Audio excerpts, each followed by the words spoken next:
Mr. Speaker, I stand tonight to again address the most serious issue, in fact what could be called a crisis situation we're facing in Newfoundland and Labrador with the closure of the Maritime Rescue Subcentre in St. John's.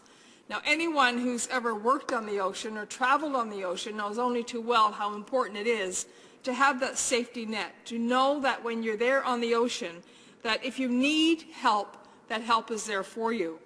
And the decision that this government has taken to close the MRSC in St. John's means that not only will 12 employees be out of work, and that's a serious enough issue as it is, Mr. Speaker, but the point is that safety is being impacted here.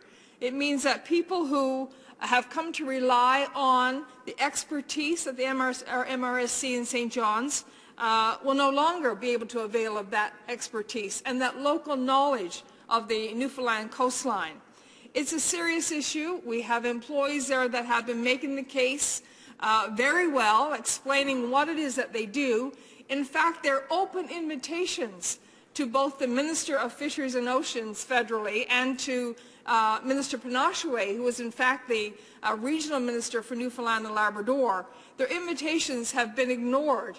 In fact, neither of these Conservative ministers have visited the Maritime Rescue Subcentre to see firsthand how important it is, the work that they do, and how crucial it is that that work continue to happen. Why they won't visit, Mr. Speaker, and find out for themselves is beyond me and beyond anyone else who really would like to show them how important the centre is and the work that's carried out there. Regrettably, both have chosen not to go, and the Minister of Transport hasn't been there. So again, that invitation has been issued to anyone from the Conservative government to actually go and see this operation and find out how important it is, because we have to believe that if they knew and if they saw firsthand the importance of the centre, the lives that it has saved over the years, that they too would have a change of heart and realize that this centre should continue to operate.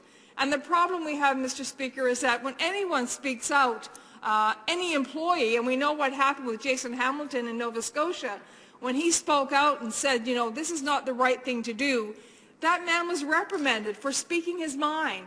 That's not something that should happen when you're expressing a view that's contrary to the government, when you're trying to get a point across, when you're trying to inform the government that a decision they're taking is not the right decision.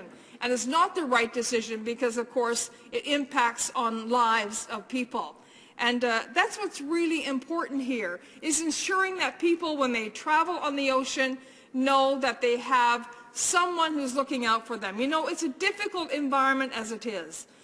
Those who fish, those who work on the oil rigs, are working in the most volatile environment. And they need to know that when they're out there, there's someone looking out for their safety if they need to be saved. They don't need to have to worry about whether or not someone is going to be there for them. So, you know, I'm going to reiterate my question, and I've asked this question time and time again, that for the government to reconsider the decision to close the Maritime Rescue Subcentre, recognizing how important it is, recognizing that they will not be saving $1 million by closing the centre, and again making the point, what is $1 million when you're talking about a cost of a life, when you're talking about making sure that when people are on the ocean, if they're required, if they require the services of a Maritime Rescue Subcentre, people with local knowledge and expertise, that really should be the priority. There is no question at all about the individuals who work in search and rescue and who work with the Canadian Coast Guard. They do their very best. With the resources that they have available to them, they do their very best. The problem is that the government is not recognizing that they don't have enough resources, Mr. Speaker.